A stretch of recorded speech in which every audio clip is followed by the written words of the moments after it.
Assalamualaikum warahmatullahi wabarakatuh. Nah, semoga semuanya baik-baik saja dan selalu dalam lindungan Allah Subhanahu wa taala ya. Amin. Nah, di sini saya Perawat Fadli dan di samping saya ada Saya Perawat Destri, Perawat teman-teman. Destri. Kami tim dari channel YouTube Perawat Kreatif. Nah, pada kali ini kita akan membahas sebuah tema video yang berbeda dari video-video kami sebelumnya tentunya. Pada kali ini kita akan sharing seputar isu-isu dunia kesehatan yang Iya, sedang betul tren sekali. pada masa Iya. kini. Oke.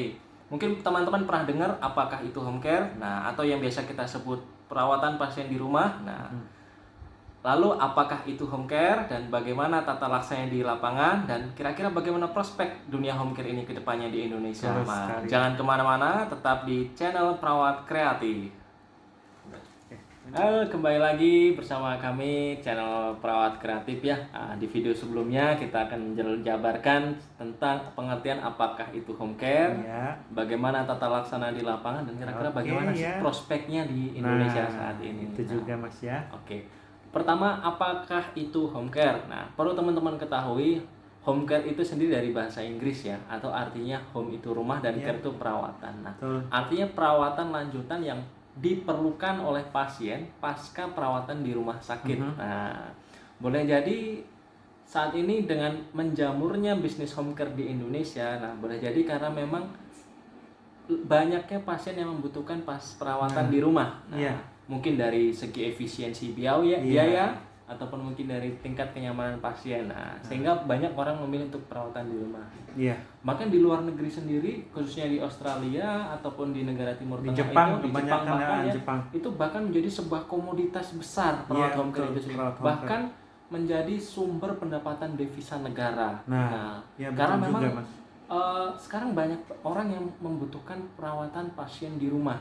Nah, selain dari segi efisiensi biaya, tingkat kenyamanan pasien dan lebih efisien ketika perawatan di rumah ataupun perawatan mandiri.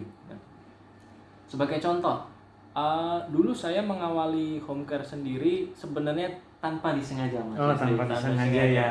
Jadi Berarti sedikit sebelumnya itu sudah punya planning lain ya, Mas ya? ya, saya malah tidak menyangka akan terjun di dunia home care sebelumnya. Iya. Jadi dulu awal mula itu saya pribadi sedikit cerita ya sama-sama Nakes ya. Oke, ini kayaknya menarik teman-teman. Jadi sedikit cerita, dulu saya itu sempat setelah lulus bekerja di klinik ya, klinik rawat inap. Nah, kemudian setelah beberapa tahun kerja di klinik rawat inap, kok saya mendengar ada sebuah informasi bahwasanya akan adanya rekrutmen untuk ya? perawat di luar negeri. Wah. Khususnya di Timur Tengah. Iya, Nah, saya juga pernah Mas waktu itu mendengar itu dan saya juga sempat mengikuti seleksinya Mas. akhirnya kita tertarik dan kita berusaha mengikuti seleksi, kemudian kita mengikuti pelatihan. Nah, pelatihan bahasa Inggris ya, karena memang syarat utamanya selain uji tertulis juga ada interview langsung dengan user di sana dengan menggunakan bahasa Inggris. Nah, mau nggak mau kita harus ikut pelatihan bahasa Inggris. Betul, dulu. saya juga pernah ikut pelatihannya selama 2 bulan Mas. Akhirnya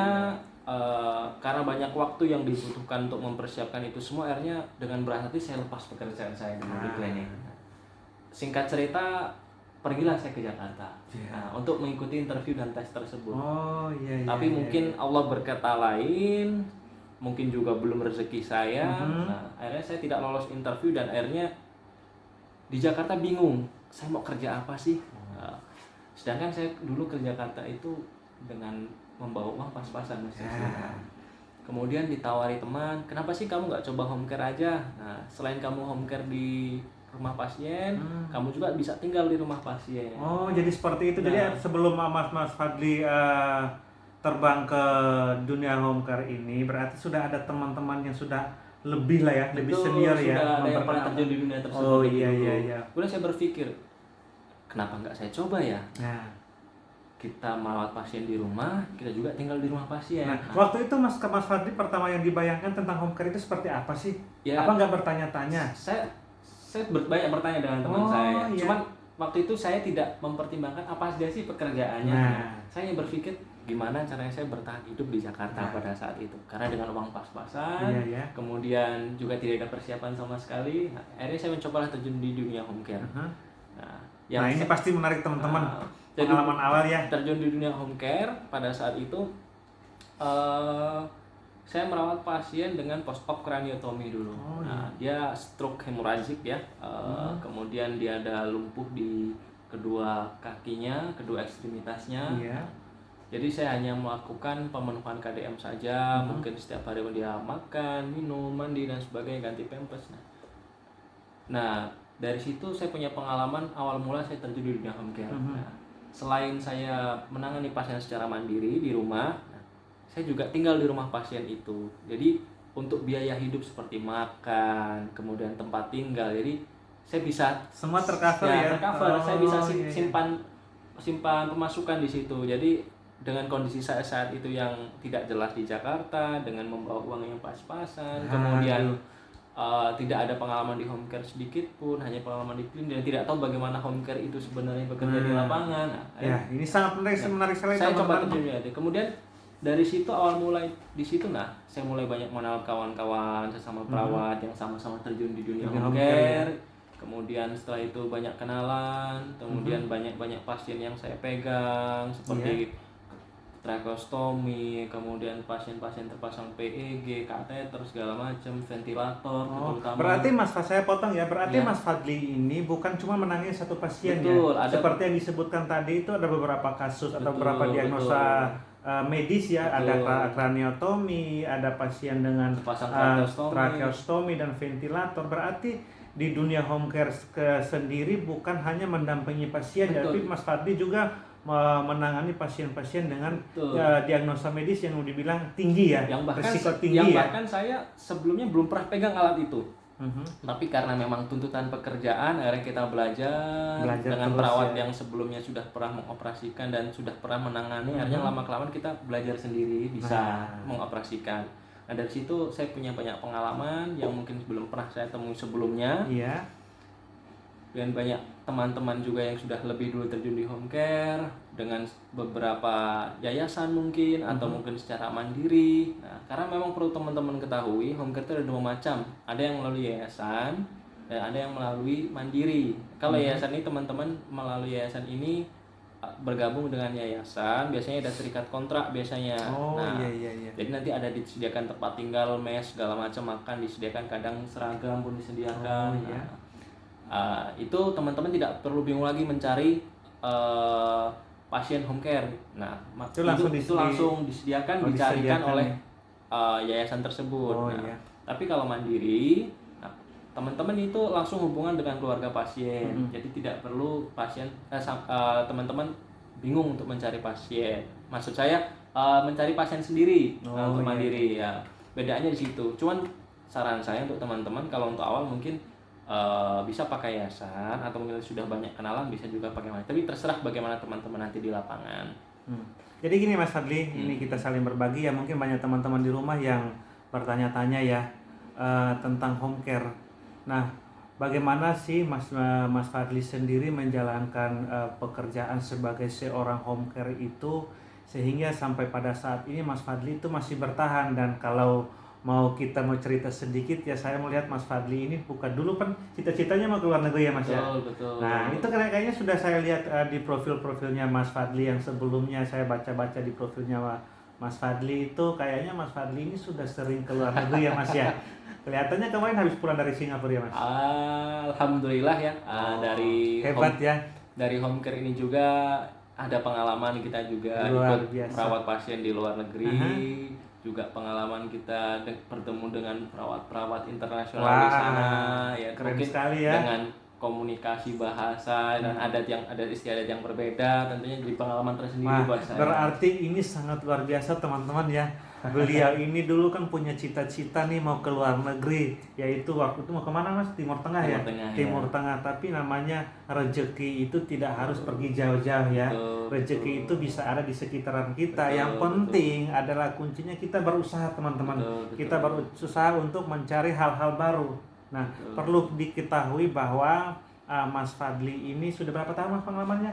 Kurang lebih saya 4-5 tahun. Wah, 4-5 tahun. Tentunya beliau ini punya pengalaman yang begitu banyak yang tadi ceritakan bahwa Mas Fadli ini banyak pasien-pasien yang ditangani ya Mas ya. Saya rasa bukan saya saja. Mas itu juga saya juga sudah pernah merawat pasien. Ya, puji Tuhan Mas. Namanya juga kita sudah terbang di dunia home care dan kita sudah merasa kita nyaman. tidak pernah membayangkan. Saya juga tidak pernah membayangkan bisa awal seperti masuknya itu. ke sini dan sejauh ini saya menjalankan profesi saya sebagai seorang home care mas, seorang perawat home care ya. Dan banyak pengalaman-pengalaman yang saya dapatkan ketika saya terjun dan saya menjalani pekerjaan saya ya, terkhususnya sebagai seorang perawat home care, yang dimana dulunya ilmu yang saya dapat di kampus waktu saya masih kuliah dan waktu kita praktik ya, itu benar-benar saya terapkan pada saat saya bekerja sebagai seorang perawat home care. Betul. Ya. Nah intinya pesan saya untuk teman-teman nakes semuanya, apapun pekerjaannya jalani dengan sepenuh hati. Kita tidak tahu rencana Tuhan, rencana Allah Subhanahu wa taala itu bagaimana untuk kita. Intinya mungkin home care ini bisa menjadi solusi untuk adik-adik kita, terutama adik-adik yang baru lulus, yang fresh graduate, atau mungkin yang belum bekerja, mungkin bisa mencari pengalaman di home care ini. Ya, betul sekali. Mungkin mereka bingung apa sih yang dilakukan di dalam home care itu sendiri. Nanti lama-kelamaan akan belajar dengan sendiri ketika dia terjun di lapangan. Apalagi sudah punya basic perawat sebelumnya. Itu akan lebih mudah, punya modal di situ teman-teman. Jadi gini teman-teman, prinsipnya kita sebagai seorang perawat ya jangan pernah berpikir bahwa perawat itu nanti hanya di rumah sakit saja atau perawat itu nanti habis lulus kuliah terus bingung mau kerja apa. Betul. Ingat teman-teman, profesi kita adalah profesi yang sangat mulia. Betul, selalu ada jalan bila kita mau berusaha. Tetapi kembali lagi kepada kita bagaimana kita mau berkreasi. Bagaimana kita menerapkan ilmu keperawatan kita di lapangan. Jangan pernah berpikir bahwa pekerjaan saya kok cuma seperti ini dan seperti ini saja, tidak sama dengan orang lain. Tapi kita harus mensyukuri pekerjaan kita yang kita jalankan, dan kita harus bersemangat ya teman-teman, dimanapun kita berada, apapun profesi kita yang kita jalani saat ini, tetap bersyukur, semangat, percaya kesuksesan itu pasti akan kita dapat. Ya, kita yang tentukan ya. Kesuksesan itu kita tentukan. Kadang begini mas, banyak orang berpikir bahwa saya nanti harus punya target, saya nanti kayak saya sendiri mas ya. Ngomongnya agak sudah mulai belepotan ini mas. Jadi gini, jangan berpikir bahwa ketika kita sudah lulus dari bangku kuliah, kita mempunyai target bahwa saya harus kerja di rumah sakit. Kita juga harus berpikir bahwa saingan sekarang bukan seperti dulu lagi. Banyak tenaga kesehatan, tenaga keperawatan yang malah nganggur, tidak bekerja. Iya, betul. Karena lebih banyak lulusan tapi serapan peluang kerjanya sedikit. Kita harus mampu berpikir kreatif teman-teman. Dimanapun kita bekerja, yang penting kita punya niat yang baik. Kita punya semangat yang tinggi.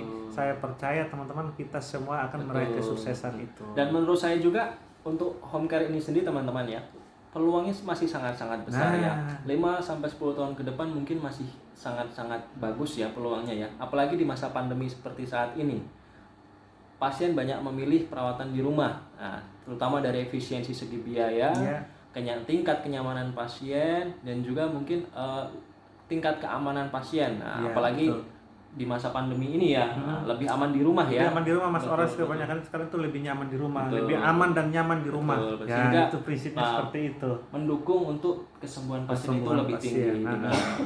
Nah, mungkin itu saja yang kita bahas kali ini seputar apa itu home care dan bagaimana tata laksana di lapangan, dan kira-kira bagaimana prospeknya ke depan di Indonesia. Nah, untuk video selanjutnya, kita akan bahas bagaimana sih penghasilan perawat home care dan berapa sih rata-rata penghasilan perawat home care. Mungkin teman-teman pengen tahu ya di sana ya. Kalau penasaran, tunggu video kami selanjutnya.